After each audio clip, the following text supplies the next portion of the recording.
मानवाधिकार पत्रकार संघ खुर्जा गण्डकीका अध्यक्ष असफल गौतमज्यूलाई अनुरोध गर्दछु।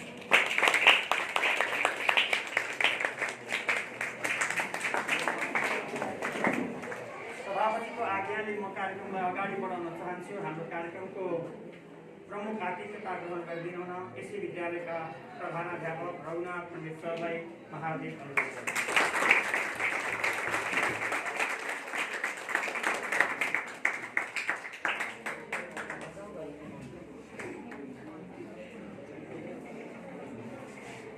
यसले गरेर म आसन ग्रहण गर्नकै निमित्त यसै विद्यालयका आधारभूत इन्चार्ज बिन्दु कुमार श्रेष्ठज्यू सरलाई पनि हार्दिक अनुरोध गर्दछु।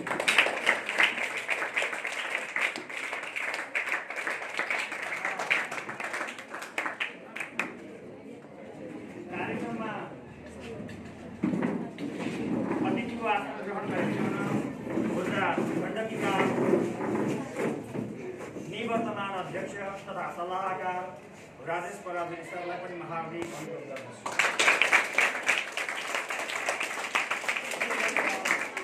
आसन ग्रहणकै निमित्त तनहुँ जिल्लाका जिल्ला संयोजक खुर्जाका शर्मिला विकज्यूलाई पनि हार्दिक अनुरोध गर्दछु।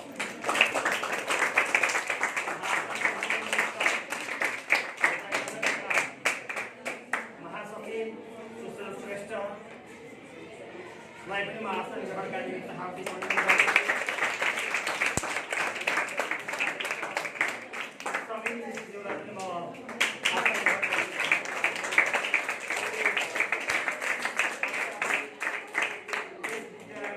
विद्यालयमा अध्ययनरत सम्पूर्ण विद्यार्थी भाइ बहिनीहरूलाई पनि म यथास्थानमा आसन ग्रहण गरिदिनु हुन हार्दिक अनुरोध गर्दछु।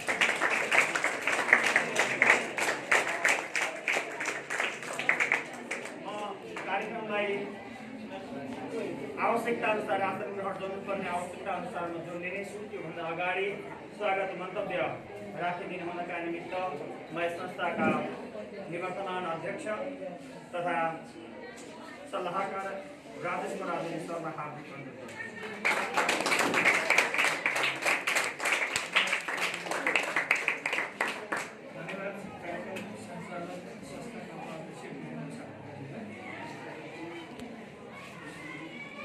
कार्यक्रमका सभामुख्यज्यू प्रमुख अतिथि रघुनाथ पण्डितज्यू, त्यस्तै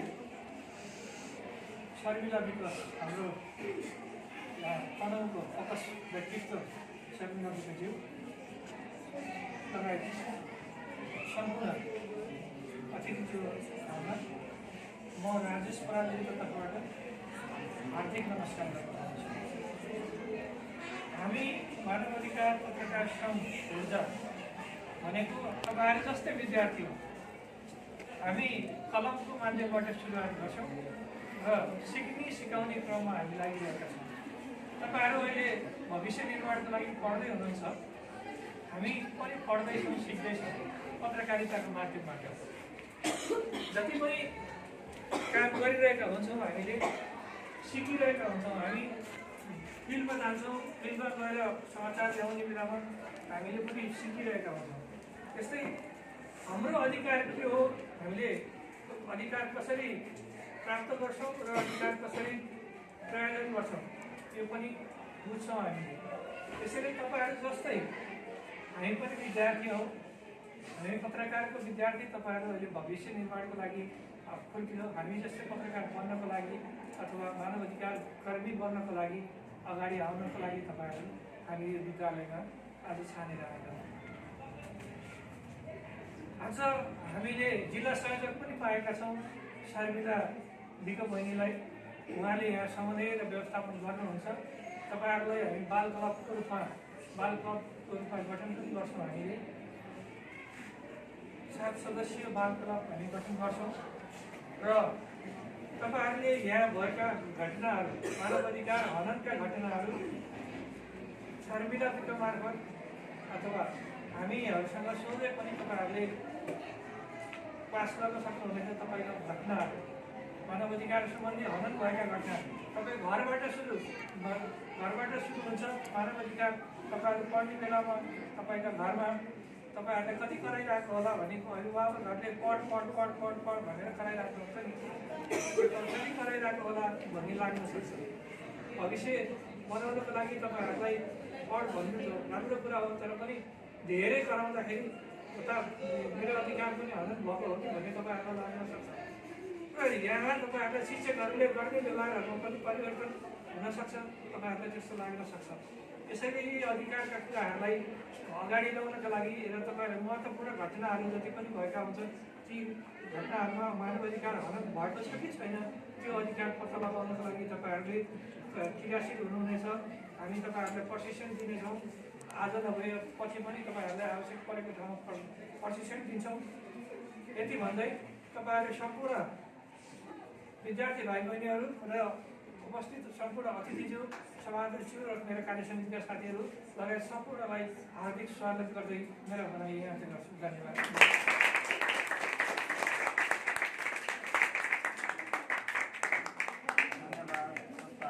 वर्तमान अध्यक्ष राजेश पराज्यू, विशेषतः हामी हाम्रो समाजमा भएका त्यस्ता गतिविधिबाट अलिकति परिवर्तित हुनुपर्ने आवश्यकता देख्नुहुन्छ भने आफैले पनि त्यसलाई मनन गर्नुहुनेछ भन्ने ध्येय हाम्रो रहेको छ। अब म कार्यक्रमलाई कति पनि ढिला नगरिकन ऊर्जाले आफूसँग भएको यो कोभिड-19लाई सबैजनाले मनन गरिसक्नु भएको छ। कोभिड-19बाट बच्नका निमित्त हामीले ऊर्जा बाल क्लबलाई को समन्वयमा केही सामग्री दिने भनेका छौँ, तर हामी विद्यालयलाई नै ह्यान्डओभर गऱ्यौँ भने विद्यालयले सबै समान ढङ्गले सबै विद्यार्थीहरूलाई त्यो वितरण गर्ने भएका कारणले हामीसँग भएको मास्क, सेनिटाइजर, फेस सिट जति छ त्यो ह्यान्ड ओभर गरिदिनु हुन संस्थाका अध्यक्ष असफल गौतमज्यूलाई म अनुरोध गर्दछु भने लिने हुनका निमित्त म यस विद्यालयका प्रधानाध्यापक र कार्यक्रमका प्रमुख अतिथि रघुनाथ पण्डित सरलाई पनि हार्दिक अनुरोध गर्छु।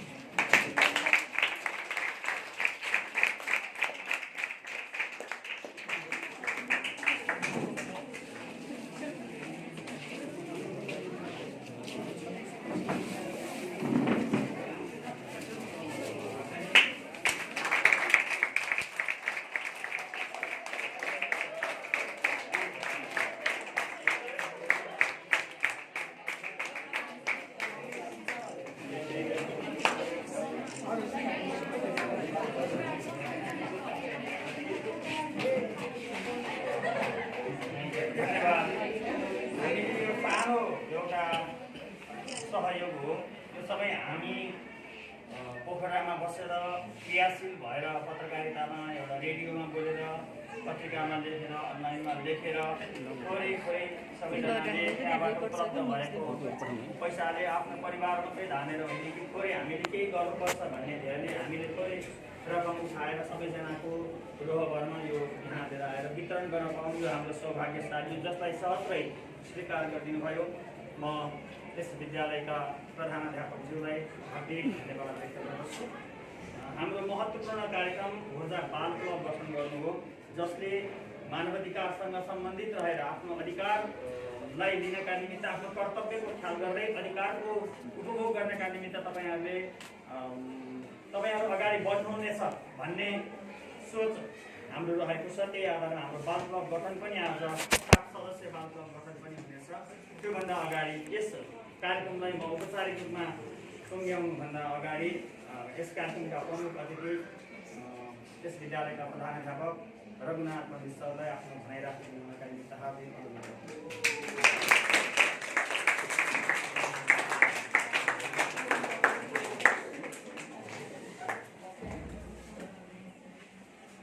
धन्यवाद। कार्यक्रम सञ्चालक, मानवाधिकार पत्रकार सङ्घ प्रदेश समितिका पदाधिकारीज्यू, आज पवित्र माघीको यो बन्द कोठाभित्र, यो साँघुरो कोठाभित्र यो गण्डकी प्रदेश स्तरीय समितिले मानव अधिकार सचेतना सम्बन्धी कार्यक्रम आयोजना गरेको छ। ठाउँको हिसाबले यो अपर्याप्त छ भन्ने मैले बुझेको छु। 4-5 दिन अगाडि हाम्रो शर्मिला विक बहिनी जुन एउटा सक्रिय यहाँको पत्रकार पनि हुनुहुन्छ, यो ठाउँमा एउटा चर्चित पनि हुनुहुन्छ, उहाँको सूचना अनुरोध अनुसार आज यो कार्यक्रम भइरहेको छ। म खुसी छु विद्यालयको तर्फबाट। आजको यो कार्यक्रममा उपस्थित हुनुभएका मानव अधिकार पत्रकार सङ्घका अध्यक्ष लगायत अन्य पदाधिकारी मित्रहरू, पत्रकार साथीहरू, यस विद्यालयका आधारभूत इन्चार्ज बिन्दु कुमार श्रेष्ठ सर, उपस्थित सम्पूर्ण विद्यार्थी भाइ बहिनीहरू, म सर्वप्रथम हार्दिक अभिवादन व्यक्त गर्न चाहन्छु। स्वास्थ्यको हिसाबले म आज अलि सन्चो नलागेको अवस्थामा छु, तर पनि यो कार्यक्रम यहाँहरूले आएर गर्नुभएको छ। अघि नै मैले हाम्रो उद्घोषक मित्रले भनिसक्नु भएको छ, हामीले कलेक्सन गरेर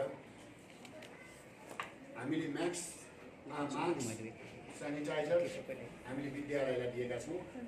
यो कोभिड-19 मात्र नभइकन यो हाम्रो वातावरणीय दृष्टिकोणबाट पनि यो मास्क अनिवार्य छ र हामीले मास्क लाउनुपर्छ भन्ने एउटा सन्देश दिन पनि यो मास्क र सेनिटाइजर यहाँले दिनुभएको छ। एउटा सानो भन्नुभयो, मैले यसलाई ठुलो सम्झेको छु। चिज थोरै हुनसक्छ परिमाणमा, तर यसको महत्त्व छ। यसले राम्रो सन्देश दिएको छ, विद्यार्थी भाइ बहिनीहरूलाई दिएको छ। म त यो विद्यालयमा हामी दुवैजना, हामी आधारभूत इन्चार्ज म, हामी यहाँ काम गर्दा गर्दै बानी परिसकेको छ। आज त यो मास्कै लाउनुपर्छ भन्दै पनि आज हामी मास्क लाउनै दुवैजना बिर्सिएर बसिरहेको अवस्थामा छौँ। धेरैजसो विद्यार्थी भाइ बहिनीले मास्क त लाउनु नै राखेन र, अनि मलाई यहाँ बस्दा बस्दै त्यो मास्क लाउनुपर्छ भन्ने किसिमको कुरा थाहा हुँदाहुँदै पनि फेरि मलाई कता कता महसुस भएको छ। यो कोभिड-19 समाप्त भइसकेको अवस्था त होइन, खोपको प्रक्रिया अगाडि बढेको छ। यस्तो अवस्थामा हामी नेपालीहरू विशेष गरी अलि बढी च्यालेन्ज गरे हो कि नमाने हो कि अथवा त्यो संस्कार नभए कि हामीले त्यो पालना गर्न सकिरहेको छैनौँ। पक्कै पनि राम्रो हो जस्तो लाग्दैन।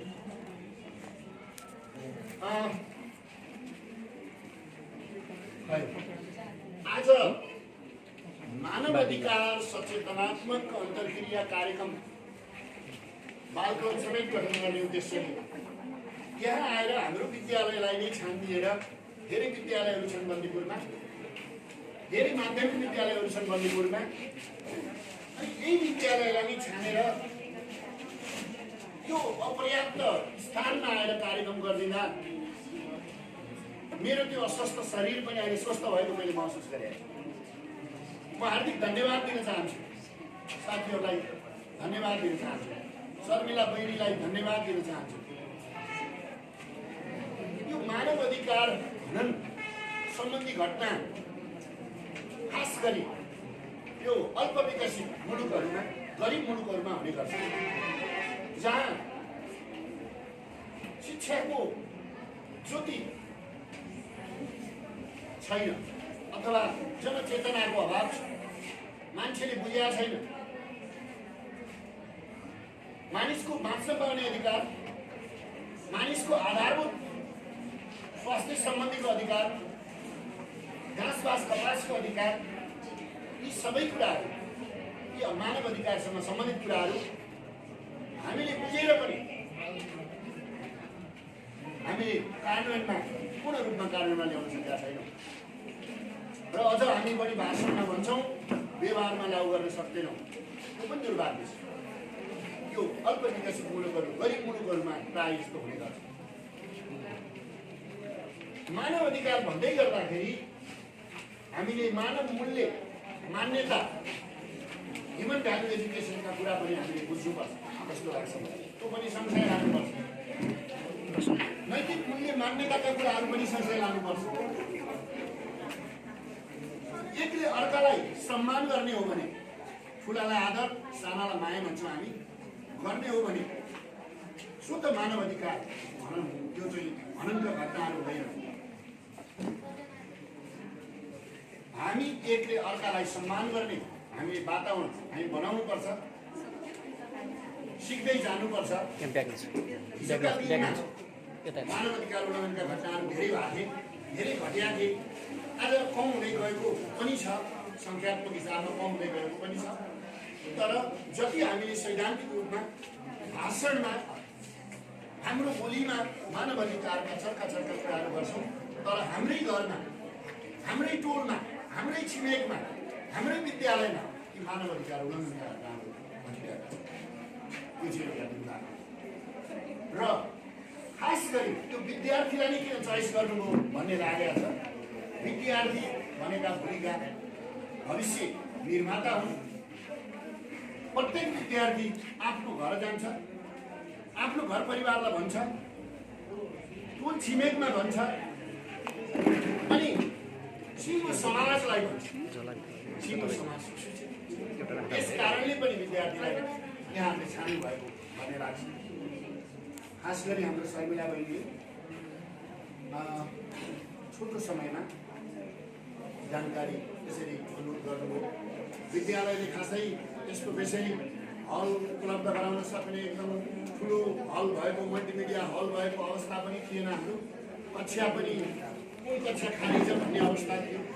आज त साँच्चै भने अलि अस्तव्यस्त थियो। 500जना टिचरहरू नआउनु भएको, बिदा बस्नुभएको, विभिन्न कारणले त्यस्तो अवस्था थियो। अनि फेरि अर्का कार्यक्रमहरू, अर्का 2टा कार्यक्रमहरू पनि फेरि आजै जुधेको अवस्था थियो। यो अवस्थामा पनि यहाँहरू आएर जसो तसो आएर यहाँ कार्यक्रम गरिदिनु भएको छ। म चाहिँ एकदम हार्दिक प्रसन्नता व्यक्त गर्न चाहन्छु। र यो मानव अधिकारको क्षेत्रमा दिलो ज्यानले लाग्नुपर्छ भन्ने कुरा पनि म व्यक्त गर्न चाहन्छु। र म पनि कुनै बेला एउटा मानव अधिकारको क्षेत्रमा थोरै हुने गरी लागेर हिँडेको व्यक्ति भएको हुनाले यो ह्युमन राइट्स भन्ने जुन चाहिँ एउटा शब्द समूह छ, यो शब्द समूह भन्छु म यसलाई। यो शब्द समूहप्रति म एकदम यो चाहिँ यो फ्रेजप्रति म चाहिँ एकदम सम्मान गर्न मन लाग्छ यसलाई। साथै यो बारेमा यस्ता कार्यक्रमहरूमा आउने साथीहरू, यस्ता कार्यक्रम सञ्चालन गर्न आउने ती महानुभावहरूलाई देख्दा मलाई साथै भित्रदेखि सम्मान गर्न मलाई मन लाग्छ। र जस्तो तसो आएर यस्तो यो सानो ठाउँमा खासै सुविधाहरू नभएको ठाउँमा आएर कार्यक्रम गरिदिनु भयो। साथै राम्रो भएको छ, म खुसी छु। र यहाँहरूले दिएको जुन चाहिँ मास्क, सेनिटाइजरलाई हामीले एकदम सही ढङ्गबाट हामी सदुपयोग गर्नेछौँ। हाम्रो विद्यालयले सदुपयोग गर्नेछ। यहाँहरूले सायद पर्चाहरू पनि ल्याउनु भएको छ। यो पर्चाको पनि यहाँ हामी सदुपयोग गर्नेछौँ। यसको आशय, मूल मर्मलाई हामीले चाहिँ पालना गर्नेछौँ। र सँगसँगै यो क्लब गठन गर्ने भन्ने छ 7 सदस्यीय। यसमा म अलिकति सक्रिय विद्यार्थी सकभर कक्षा नदोहोरिने गरी त्यसरी बसिदिनु पनि म विद्यार्थी भाइ बहिनीहरूलाई अनुरोध गर्दछु। र आगामी पछिल्ला दिनहरूमा मानव अधिकारले यो संस्थाले गर्ने कुनै केही कार्यक्रम छ भने पनि हामीलाई सम्झनु होला भन्दै म मेरो भनाइ यही अन्त्य गर्छु।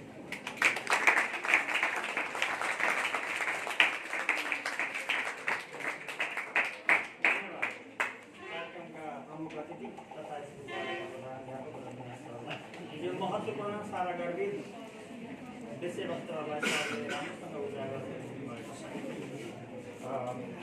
फेरि पनि म के भन्न चाहन्छु भने तपाईँहरूले चिन्नुहुन्छ रवि लामिछाने, तपाईँहरूले चिन्नुहुन्छ रमेश प्रसाई, तपाईँहरूले चिन्नुहुन्छ ठुला मिडियामा काम गर्ने पत्रकारहरू। भोलि हामी त्यस्तै बन्ने लक्ष्य तपाईँको छ भनेदेखि हामी यो ऊर्जाका माध्यमद्वारा यो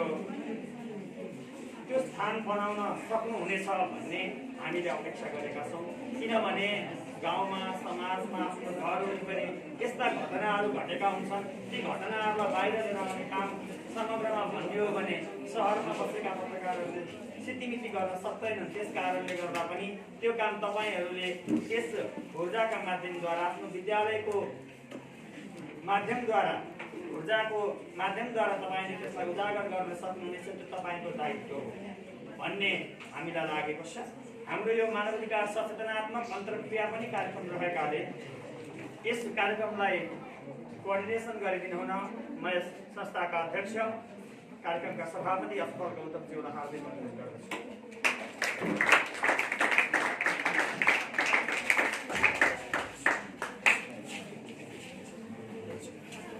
धन्यवाद वीरेन्द्र सापकोटाजी। यस कार्यक्रमका प्रमुख अतिथिज्यूहरू र मेरा सहकर्मी साथीहरूले यहाँ उपस्थित हुनुभएका विद्यार्थी भाइ बहिनीहरू, हाम्रा जिल्ला समन्वय कर्ता संयोजक शर्मिलाजीको समन्वयमा आज हामी यहाँ आएका छौँ। र यो हामी यसरी यहाँ आउनुको उद्देश्य के हो त भन्दाखेरि हामी लगभग अब सबै अहिले आउँदाखेरि पोखराबाट आए पनि हामी कोही स्याङ्जाका छौँ, कोही पर्वतका छौँ, कोही लमजुङका छौँ, होइन, कोही पोखराका छौँ। यसरी विभिन्न ठाउँमा छरिएर रहेर जो हामी पोखरामा बसेर मानवाधिकारका विषयमा केन्द्रित भएर हामीहरू काम गर्छौँ। पहिलो कुरो मानवाधिकार भनेको के हो भन्ने विषयमा यहाँहरूलाई कतिको थाहा छ? हात ठडाउनुहोस् त।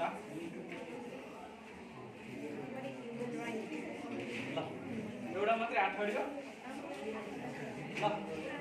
मानव अधिकार भनेर सामान्य रहेको कसरी बुझ्नु? ल हात ठडाउनुहोस् त।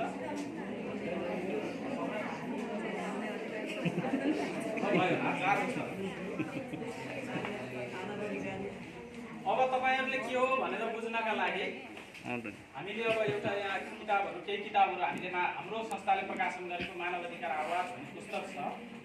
त्यो पुस्तक हामीहरूले यहाँलाई छोड्छौँ। त्यसबाट पनि यहाँहरूलाई केही न केही ज्ञान मिल्नेछ भन्ने हामीलाई ठानेका छौँ।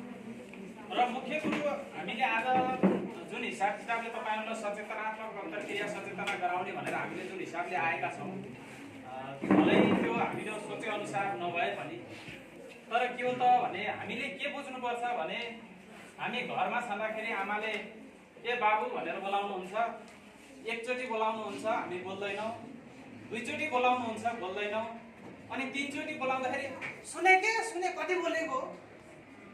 हाम्रो आदत त्यो छ। प्राय जस्तो हाम्रो समाजमा आमाले तीनचोटिसम्म ए बाबु ए नानी भनेर बोलाउँदाखेरि पनि हामी बोल्दैनौँ र पछाडि चाहिँ अनि झर्किन्छौँ। अधिकार र दायित्वका कुरा त्यहीँनिर त्यो घरभित्रै त्यो आमाले मातृ स्नेहले एकदम प्यारले बोलाएको त्यो बाणीमै अधिकारका कुराहरू जोडिएका हुन्छन्। तर हामी त्यसमा पनि सचेत त्यति धेरै सचेत हुन सकिरहेका छैनौँ। किन त भन्दा हाम्रो भान्सामा अधिकारको सन्दर्भका विषयमा हामी अनभिज्ञ छौँ। हाम्रो परिवारभित्र अधिकारका विषयमा हामी अनभिज्ञ छौँ। यदि हामीले हाम्रो अधिकार बुझ्थ्यौँ, हाम्रो दायित्व बुझ्थ्यौँ भनेदेखि के हुन्थ्यो भन्दाखेरि आमाले ए नानी भन्दाखेरि हजुर आमा किन बोलाउनु भयो भनेर हामी एकै वचनमा बोलिन्थ्यौँ। समस्या कहाँ छ त भन्दाखेरि हामी हाम्रो परिवारभित्र हाम्रो घरभित्र त्यहीँनिर समस्या छ। एउटा आमाले आफ्ना सन्तानलाई गर्ने व्यवहारमा अधिकार र दायित्व जोडिएको हुन्छ। आमाले प्रयोग गरेको अधिकारमा आफ्ना बालबच्चाहरूले दायित्व पुरा नगर्दाखेरि अधिकार हनन त्यहीबाट हुन्छ र पारिवारिक सन्दर्भमै खटपट हुने, आमाले मलाई हेला गरिन्, आमाले मलाई माया गरिनन्। प्रायः जसो हामी त्यस्तै सुन्छौँ नि। दुईटा बच्चा छन् भने, तिनवटा बच्चा छन् भने आमाले भाइको धेरै माया मानेको छ, बहिनीको धेरै माया मानेको छ, दाइको धेरै माया मानेको छ, मेरो माया मान्दैन भन्ने खालका हामी त्यो पनि भन्न सक्छौँ। तर त्यो होइन। आज हामी यो सानो हलमा छौँ होइन, हिरा सानो हुन्छ, मोती सानो हुन्छ, अनि हेर्नुहोस् त हाम्रो आँखाको नानी पनि सानो हुन्छ नि। र एकछिन आँखा चिम्लेर हेर्नुहोस् त, एकछिन आँखा चिम्लाउनुहोस् त, त्यो सानो आँखाले यो संसार कति देखेको रहेछ, कति सुन्दर देखेको रहेछ। एकचोटि कल्पना गर्नुहोस् त, त्यो हिराको सानो टुक्रा कति महँगो पर्दो रहेछ, त्यो मोतीको सानो टुक्रा कति महँगो पर्छ हेर्नुहोस् त। त्यसैले गर्दाखेरि यो कार्यक्रम आज हामी पहिलोचोटि तपाईहरुलाई यो सानो कार्यक्रम लिएर आउँदाखेरि पनि यो सानो आँखाको जति महत्त्वपूर्ण छ, महत्त्वपूर्ण भूमिका छ। हामीले यो संसार देखिरहेका छौँ, रङ्गी बिरङ्गी दुनियाँ देखिरहेका छौँ। हामीले 3 सेकेन्ड अथवा 5 सेकेन्ड आँखा चिम्म गरेर हेरौँ त कति महत्त्वपूर्ण हुँदो रहेछ। यसैले गर्दाखेरि तपाईहरुले यो बुझ्नुस् कि आज हामीले मानवाधिकार पत्रकार सङ्घ ऊर्जाले यो तपाईलाई सानो समय लिएर आएको महत्त्वपूर्ण समय भनेको पनि तपाईको आँखाको नानी जतिकै समय हो। त्यसैले गर्दाखेरि जसरी मैले अहिले उदाहरण दिएँ, आमाले बोलाउँदाखेरि 3 चोटि बोलाउँदाखेरि झर्के जस्तै गरेर अब तपाईहरुले आमाले नानी भनेर बोलाउँदाखेरि एक वचनमा हजुर भन्नुपर्छ। त्यो तपाईको दायित्व कर्तव्य हो। त्यही अब जब हामी यसरी भान्साबाट घरभित्रबाट आमा र छोरा छोरी बाबु नानीहरूबाट अधिकार र कर्तव्य दायित्वका कुराहरू जब हामी लागू गर्न थाल्छौँ, त्यसपछि हाम्रो घर सप्रिन्छ। घर सप्रिएपछि हाम्रो टोल सप्रिन्छ। अनि छिमेकीले भन्छन् ए फलानाको छोरा त हेर त, फलानाको छोरी हेर त, कति समझदार छ, आमाले भनेको मान्छ, बाबाले भनेको मान्छ, यति राम्रो छ। हो, हामी आज यसरी यहाँ आउनुको उद्देश्य बाल क्लब ऊर्जा बाल क्लब गठन गर्नुको उद्देश्य पनि हाम्रो त्यही नै हो। किन त भन्दा कमसे कम भान्सामा प्यारले आमाले बोलाएको छोराले हजुर आमा भन्योस्, कमसे कम छोरीले हजुर आमा भन्योस् भन्ने हाम्रो मूल ध्येय हो। र प्राय जसो फेरि के छ त भन्दा यो त हामीले आफ्नो घरभित्रबाट सुरु गर्ने कुरा हो। र मानव अधिकार उल्लङ्घनका कुरा, हिंसाका कुरा, हाम्रो नारा के छ? मानव अधिकार उल्लङ्घन विरुद्ध सञ्चार अभियान। मानव अधिकार हामी उल्लङ्घन गर्दैनौँ र उल्लङ्घन गर्नेहरूका बारेमा पनि हामी मौन बस्दैनौँ, हामी बोल्छौँ। त्यसलाई चाहिँ हामी के गर्छौँ भन्दाखेरि म हननमा परेँ भनेदेखि मेरो साथीसित म सञ्चार गर्छु भन्ने बित्तिकै फेरि मिडिया खोज्न जाने भन्ने कुरा होइन। म हननमा परेँ भनेदेखि मैले मेरा साथीहरूसित कुरा सेयरिङ गर्छु र साथीले सम्बन्धित निकायसँग कुराकानी गर्नुहुन्छ, त्यसरी अगाडि बढ्नुहुन्छ र कहाँनिर समस्या भएको भनेर कन्ट्रोभर्सी पो भएको छ कि त होइन। 3टा छोराछोरीमा एउटा छोराछोरी ज्ञानी छ, उसले भनेको काम गर्छ, उसलाई आमाले माया गर्छन् भन्ने कुरो होइन। उसले आफ्नो अधिकार कर्तव्य र दायित्व सबै ख्याल गर्यो, त्यसैले गर्दाखेरि आमाले माया गर्नुभयो। हामीले त्यही नेर बुझ्न आवश्यक छ। र पछिल्लो समय हामीले आज यहाँ एउटा ऊर्जा बाल क्लब गठन गर्छौँ। 6 कक्षादेखि 9 कक्षासम्म पढ्ने बालबालिकाहरू राखेर 7 जनाको 7 सदस्यीय एउटा क्लब गठन गर्छौँ। त्यसको संरक्षक चाहिँ विद्यालयको प्रधानाध्यापक हुनुहुन्छ भने कोअर्डिनेसनका लागि हाम्रो त जिल्ला संयोजकले काम गर्नुहुन्छ। र तपाईहरुको काम भनेको के हो त भनेदेखि कमसे कम पहिला तपाईले आफ्नो विद्यालयबाट काम सुरु गर्ने। गेटमा फोहोर छ भनेदेखि त्यो फोहोर टिपेर फाल्नु पनि अधिकारभित्रको कुरा हो। मानव अधिकारभित्र के कुराहरू पर्छन् भन्ने सन्दर्भमा तपाईहरुलाई हामी त्यो पुस्तक उपलब्ध गराउँछौँ, त्यहाँबाट धेरै कुराहरू थाहा हुन्छ। र अलि पछि गइसकेपछि, अलि समयको कालक्रममा बढ्दै गइसकेपछि हिंसाका कुराहरू हुन्छन्। हिंसाका कुरा हुन्छन् र ती हिंसा पनि के हो, किन हिंसा हुन्छन् त भन्दाखेरि त्यसरी नै परिवारमा विभेद हुन्छ। परिवारमा विभेद भइसकेपछि त्यो वातावरण त्यो विद्यार्थीको दिमागमा के परिराखेको हुन्छ भनेदेखि उसको सोचाइ नै गलत बाटोमा हिँडिराखेको हुन्छ। उसले नेगेटिभ सोचिराखेको हुन्छ। उसले यो सही हो यो गलत हो भनेर ठम्म्याउनु भन्दा पनि, उसले त्यसको निचोडका आधारमा ठम्म्याउनु भन्दा पनि यसले मलाई चाहिँ यसो गर्यो, ठिक छ। अब हामी हिँड्दै गर्दाखेरि कोठाबाट निस्किँदै गर्दाखेरि 2 जना साथी ठोकियो, एकजना साथीले अर्कोलाई ठोक्यो भनेदेखि बितर्क पऱ्यो भनेदेखि हामीले उसलाई समातेर झगडा गर्न थाल्छौँ। मलाई त ठोक्याउने ढोका ठोक्याइदिने होइन, हाम्रो आदत त्यो छ। किन त भन्दाखेरि कस्तो अवस्थामा थियो हामीले त्यो सोच्न भ्याउँदैनौँ। हामी कसरी निस्किरहेका थियौँ, म कुन अवस्थामा थिएँ, साथी कुन अवस्थामा थियो, अनि कसरी ठोकियो, हामी कसरी ठोकियौँ भन्नेतिर हामी त्यतातिर लाग्दैन होइन। यसले मलाई ठोक्यो, मलाई यहाँ ठोक्काइदियो, यसले मलाई घुच्चाइदियो, ए तैँले मलाई घुच्चाउने भन्नतिर लाग्छ। किन त भन्दाखेरि हाम्रो मुख्य स्कुलिङ, हाम्रो घरभित्रको स्कुलिङ नै अधिकार मैत्री छैन। हामीले अधिकार बुझेका छैनौँ, हामीले आफ्नो दायित्व पुरा गरेका छैनौँ।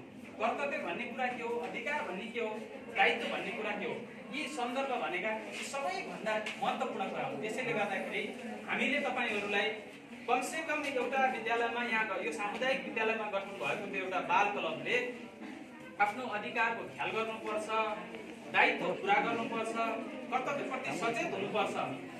भन्ने तपाईँहरूलाई ज्ञान मात्रै दिन सक्यौँ भने पनि कमसेकम एउटा घर सुरक्षित, एउटा घरमा अधिकार मैत्री वातावरण भयो भनेदेखि त्यो घरबाट समाज हुन्छ, समाज हुँदै राष्ट्र समृद्ध बन्छ भन्ने हाम्रो मूल ध्येयले गर्दाखेरि हामी यहाँ आएका। तपाईँहरू सुनिराख्नु भएको छ मलाई कि 5 मिनट गफ गरौँ? तपाईँहरूलाई एकछिन गफ गरौँ कि जस्तो लाग्यो। म तपाईँहरूलाई 5 मिनट समय गफ गर्ने समय छुट्याउँ आवश्यक छ। मैले अघि नै भने हैन, आजको समय भनेको यो सानो कार्यक्रम भनेको तपाईँको आँखाको नानी जत्तिकै महत्त्वपूर्ण कार्यक्रम हो। तपाईँका लागि हामी सचेतना गराउनका लागि, जानकारी गराउनका लागि, अधिकार भनेको के हो भनेर जानकारी गराउनका लागि हामी फेरि भोलि आउँदैनौँ, पर्सि आउँदैनौँ। हामी पोखरामा मानवाधिकार उल्लङ्घन विरुद्ध सञ्चार अभियान भनेर हामी 10 वर्षदेखि काम गरेर 10 वर्षमा आज तपाईँको विद्यालयमा पहिलोचोटि आएका छौँ।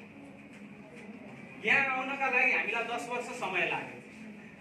भलै भोलि तपाईँहरूको यहाँ क्लब गठन भइसकेपछि हाम्रा भाइ बहिनीहरूले तपाईँहरूलाई सचेतनात्मक कार्यक्रम गर्लान्, सरसफाइ कार्यक्रम गर्लान्, विभिन्न अतिरिक्त क्रियाकलापहरू गर्लान्। त्यो विषयमा त हामी आउँला, तर आजसम्म आउन त आइएन नि त हामी, होइन? र यसरी तपाईँहरूसित यसरी भेट हुने यो माध्यम बनाउनु भयो। एकचोटि शर्मिलाजीका लागि ताली बजाएर सम्मान गर्नु।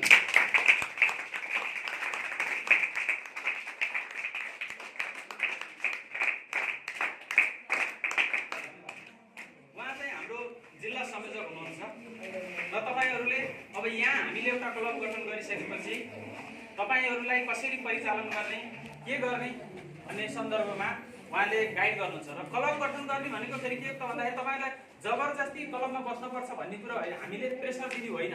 तपाईँलाई स्वतः स्फूर्त के त भन्दाखेरि कमसेकम मैले मेरो घरमा मेरो घर अधिकार मैत्री बनाउँछु। कसैका बाबाआमा अशिक्षित हुनु होला, होइन? सबै पढे लेखेका त छैनन् त, सबैका बाबाआमा पढे लेखेका त हुँदैनन्, अशिक्षित हुनु होला। बाबाले कुरा बुझ्नुहुन्न, मेरो बाबालाई कमसेकम म कुरा बुझ्ने बनाउँछु भन्ने खालको तपाईँले भित्रै देखेर के हुनु पर्यो भनेदेखि इन्स्पायर हुनु पर्यो। अब मेरो नामकै सन्दर्भमा तपाईँलाई लाग्यो होला असफल गौतम, कस्तो नाम होला, असफल, अरे नाम पनि असफल हुन्छ। तपाईँहरूलाई अवश्य पनि लाग्यो होला नि, होइन? तर के हो त भने यसरी नै मान्छे कहिल्यै पनि सफल हुँदैन। सफल हुनका लागि मान्छेले प्रयास मात्रै गर्छ र हामी निरन्तर जीवन रहिन्जेलसम्म के हो त भन्दाखेरि हामी सफल हुनका लागि प्रयास गर्छौँ। र यदि हामीले आफूलाई सफल देख्यौँ भनेदेखि, मान्छेले आफूलाई सक्षम देख्यो, सफल भएको देख्यो भनेदेखि उसले के गर्न पर्यो त? बाँकी केही गर्नुपर्छ? जब मान्छे सफल हुन्छ उसले गर्नुपर्ने केही पनि हुँदैन। त्यसैले गर्दाखेरि हामी जति पनि कामहरू गर्छौँ सफल हुनका लागि प्रयत्न गर्छौँ। त्यसैले गर्दाखेरि मेरो नाम के हो त भन्दा मैले असफल राखेँ।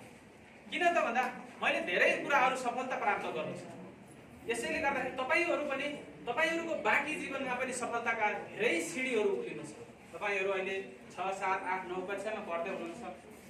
भोलि तपाईँहरू माध्यमिक तहको पढाइ सिध्याउनु छ, त्यसपछि उच्च माध्यमिक त्यसपछि विश्वविद्यालयको पढाइतिर जानु छ, होइन? पिएचडी गर्नु होला, तपाईँहरू मेडिकल डाक्टर हुनु होला, फिलोसोफिकल डाक्टर हुनु होला, इन्जिनियर हुनु होला।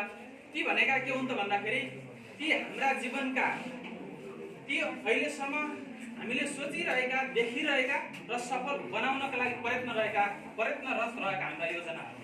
त्यसैले गर्दाखेरि हामी जहिले पनि जति काम गर्छौँ हामीले असफल प्रयासहरू गर्छौँ सफलताका लागि। जब मान्छेले आफूलाई सफल देख्छ त्यो भनेको उसको त्यो दिन चाहिँ उसको के हुन्छ भन्दाखेरि उसको मृत्यु हुन्छ। त्यसैले गर्दाखेरि हामी जहिले पनि समृद्ध समाज बनाउनका लागि, समृद्ध परिवार बनाउनका लागि, सुखी घर बनाउनका लागि हामी असफल प्रयास गरिरहन्छौँ। त्यसैले गर्दाखेरि हामीले प्रयास गर्न छोड्नु हुँदैन भनेर असफल गौतम भनेर मैले नाम राखेँ। तपाईँहरूलाई मेरो नामको विषयमा पनि कौतूहल लाग्यो होला भनेर मैले जानकारी गराएँ र तपाईँहरू आत्तिनु भएको छ, होइन? के कार्यक्रमहरू थियो, हामीले जुन हिसाबले जति तपाईँहरूलाई टिप्सहरू दिउँला भनेर हामी आएका थियौँ, ती केही कुराहरू समयको परिबन्धले गर्दाखेरि हामीले आज तपाईँलाई जति दिनुपर्ने हो हामीले त्यति दिन सकेनौँ। आगामी दिनमा तपाईँहरूलाई असफल गौतमले 45 मिनट ओरिएन्टेसन क्लास गर्यो भनेदेखि जिन्दगीभरि असफल गौतमलाई सम्झिरहने गरेर तपाईँलाई प्रत्येक पाइला पाइलामा काम लाग्ने गरेर मैले चाहिँ मोटिभेसन क्लास दिन सक्छु। र त्यसका लागि के हो त भन्दा आज हाम्रो जुन भाइ बहिनीहरू क्लब गठन हुन्छ ती भाइ बहिनीहरूले सहजीकरण गरेर कमसेकम तपाईँले आज मैले भनेका यी 2-4वटा कुराहरू भरेदेखि नै घरमा रहेर कार्यान्वयन गर्नुभयो भनेदेखि आमाले बाबु भनेर बोलाउँदा नानी भनेर बोलाउँदाखेरि हजुर भन्नुभयो भनेदेखि यहाँ मैले बोल्नुको पनि औचित्य हुन्छ र हामी यहाँ आउनुको पनि सार्थकता हुन्छ भन्ने लागेको छ। र धेरै कुराहरू पछिल्ला चरणहरूमा अब हामीले हरेक जिल्लामा यो गण्डकी प्रदेश समिति भएको हुनाले हाम्रा 11 जिल्लामा 11 जना हाम्रा जिल्ला संयोजक हुनुहुन्छ र हामी पहिलो सुरुको कार्यक्रम हामी पोखराबाट नजिकै तनहु भएको हुनाले हामी तनहुमा यो कार्यक्रम गऱ्यौँ। त्यस पछाडि हामी लमजुङको कार्यक्रम गर्छौँ, त्यसपछि नवलपुरको कार्यक्रम गर्छौँ, त्यसपछि हामी पर्वतको कार्यक्रम गर्छौँ। यसरी श्रृङ्खलाबद्ध रूपमा हामीले 11 जिल्लामा 11 जना जिल्ला संयोजकहरूबाट हामीले एउटा बाल क्लब गठन गर्छौँ, मानव अधिकार ऊर्जा बाल क्लब भनेर। त्यसले के गर्छ त भन्दाखेरि कमसेकम घरभित्र विद्यालयभित्र र घरभित्र अधिकारका कुराहरू, कर्तव्यका कुराहरू, दायित्वका कुराहरू बुझिसकेपछि कमसेकम उसले आफूले भए पनि अधिकार त हनन नगरोस् न। प्राय समाजमा के भइराखेको छ भन्दाखेरि हिंसाका घटनाहरू भइराखेका छन्। पछिल्लो समय महिलाहरू एसिडको पीडित भइरहेका छन्, एसिडको आक्रमणमा परिरहेका छन्। अस्ति भर्खरै पनि हामीले भागीरथी भट्टको विद्यालय पढेर गएकी चेली बाटोमा जाँदै बलात्कृत भएका घटनाहरू हामीले पढ्यौँ। हामीलाई थाहा छैन होइन, निर्मला पन्तहरूका केसहरू पढ्यौँ।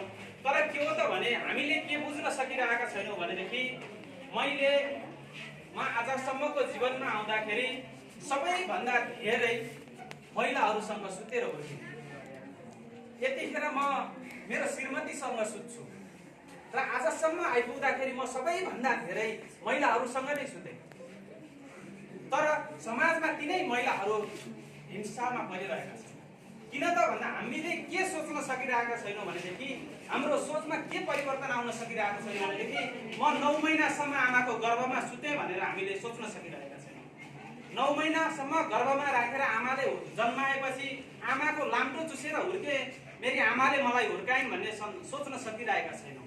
त्यसपछि म अलिकति जान्ने भइसकेपछि मेरा दिदीबहिनीहरूले मलाई हुर्काए, म दिदीबहिनीहरूको सङ्गतमा गरेँ भनेर हामीले त्यो खालको सोच बनाउन सकिरहेका छैनौँ। र म उमेर पुगिसकेपछि वैवाहिक जीवनमा बाँधिसकेपछि म श्रीमतीसँग सुतेँ भन्ने जब हामी कुराहरू छन्, हामीले ती अगाडि 9 महिनासम्म आफ्नी आमाले गर्भमा राखेर हुर्काएका कुरा बिर्सिन्छौँ। ती आमाले जन्मिसकेपछि 3 वर्षसम्म त्यो लाम्चो चुसाएर आफ्ना हुर्काएका छोराछोरीहरूलाई आमाले आफ्नो भूमिका निर्वाह गरेका कुराहरू बिर्सिराखेका हुन्छौँ। आफ्ना दिदीबहिनीहरूले मेरो भाइ भनेर प्यार गरेर स्नेहले स्कुल पठाएको कुराहरू बिर्सिरहेका हुन्छौँ। तर हामीले के सम्झिरहन्छौँ? किन हिंसा हुन्छ त? महिला दिदीबहिनीहरू यसरी जीवनमा सबैभन्दा धेरै महिलाहरूको सङ्गत गर्ने पुरुषहरूबाट महिलाहरू नै किन हिंसामा परिरहेका छन्, किन पीडित भइरहेका छन् भन्ने सन्दर्भमा हामीले त्यही नै समस्या छ। किन त भन्दा हाम्रो घर परिवारमा अधिकार मैत्री छैन, हाम्रो परिवार अधिकार मैत्री बन्न सकेको छैन, हामीले अधिकार बुझ्न सकेका छैनौँ। त्यसैले गर्दाखेरि हिंसाका घटनाहरू भएका छन्, यस्ता विभेदहरू भएका छन्। ती विभेद अन्त्यका लागि मानवाधिकार पत्रकार सङ्घ ऊर्जाले पहरेदारी गरिरहेको छ, साझेदारी गरिरहेको छ विभिन्न सङ्घ संस्थाहरू। अब कमसेकम आजको यो हाम्रो यो भेलामा यो अन्तर्क्रियामा कार्यक्रममा बसेका कमसेकम यी भाइ बहिनीहरूले भोलि गएर समयको कालक्रममा गएर यी भाइ बहिनीहरूले कमसेकम एकचोटि कसैलाई उमेरको बढ्दो क्रममा गएर कसैलाई उसले नराम्रो नजरले हेरेछ भने पनि कमसेकम असफल सरले मलाई यसो भनेको थियो, म 9 महिनासम्म आमाको गर्भमा हुर्केँ, लाम्टो चुसेँ, दिदीबहिनीसित हुर्केँ भनेर कमसेकम त्यति सम्झ्यो भने पनि उसले नराम्रो सोच राखेको रहेछ भने पनि उसले त्यहाँ हिंसा गर्दैन। कमसेकम यसरी हामीले हाम्रो घरभित्रबाट, हाम्रो भान्साभित्रबाट, हाम्रो स्कुलभित्रबाट हिंसाका घटनाहरू न्यूनीकरण गर्न आवश्यक छ। त्यसैका लागि गर्दाखेरि हामी यहाँसम्म आएका छौँ र निरन्तर आज अब हामीले तनहुँ जिल्लामा यो एउटा विद्यालयलाई लियौँ, पवित्र मावि कस्तो नाम छ हेर्नुहोस् त, नाम जस्तै काम गर्नुपर्छ। त्यसैले गर्दा हामी पवित्र भावना लिएर समृद्ध समाज निर्माणका लागि लैङ्गिक हिंसा विरुद्ध, लैङ्गिक हिंसा रहित समाज निर्माणका लागि हामी साझेदारी गरिरहेका छौँ, पहरेदारी गरिरहेका छौँ। यो अभियानमा यहाँहरू जोडिनु भएको छ, यहाँहरूसँग हामी साक्षात्कार हुन पाएका छौँ। त्यसका लागि संयोजकज्यूलाई आभार प्रकट गर्दछौँ र यी भाइ बहिनीहरू यहाँ बस्नुभयो, मेरा कुराहरू सुनिदिनु भयो तपाईँहरूले। कमसेकम सुनेको कुरो तपाईँले व्यवहारमा लागू गर्नुभयो भनेदेखि बल्ल असफल गौतमले यत्रो वर्ष दशकौँको समयावधि मोटिभेसनल स्पिकरको रूपमा खर्च गरेको समय सार्थक हुन्छ भन्ने मलाई लाग्छ। र तपाईहरूले आज जति पनि कुराहरू सुनेर जानुभयो, यी सुनेका कुराहरूलाई कमसेकम भरे घरमा गएर 5 मिनटको समय मात्रै खर्च गर्नुहोस्। ती कुराहरूलाई आजको मानवाधिकार पत्रकार सङ्घ ऊर्जा गण्डकीले दिएको अन्तर्क्रिया तालिममा आज मैले के सुने भनेर तपाईँ भरे भात खाइसकेपछि बिस्तारामा गएर 5 मिनट समय खर्च गर्नुभयो भनेदेखि कमसेकम तपाईँहरूबाट भोलि समाजमा ती हिंसाहरू हुँदैनन् भन्ने हामीले अपेक्षा गरेका छौँ। तपाईँहरू स्योर हुनुहुन्छ? ताली बजाउनुहोस् एकचोटि तपाईँ आफै।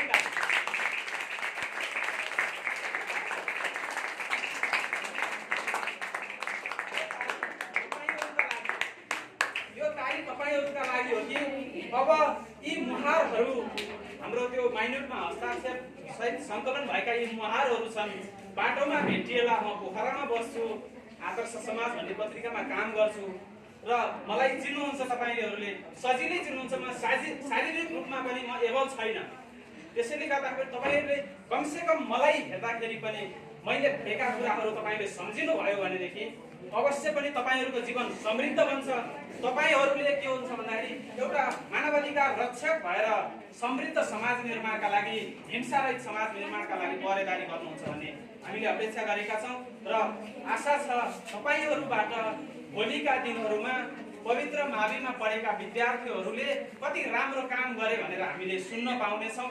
हामीले यी जति पनि समाजमा जति विशृङ्खलित घटनाहरू भएका छन् ती घटनाहरू न्यूनीकरणका लागि यहाँका शिक्षकहरूले, हाम्रो शर्मिलाजीले सहजीकरण गर्नुहुनेछ, पहरेदारी गर्नुहुनेछ, साझेदारी गर्नुहुनेछ भन्ने अपेक्षा राख्दै आजको यो अन्तर्क्रियात्मक कार्यक्रमबाट मैले त तपाईँहरूलाई जति पनि टिप्सहरू दिन सक्छु। समय हामीसित आज सफिसियन्ट समय भएन।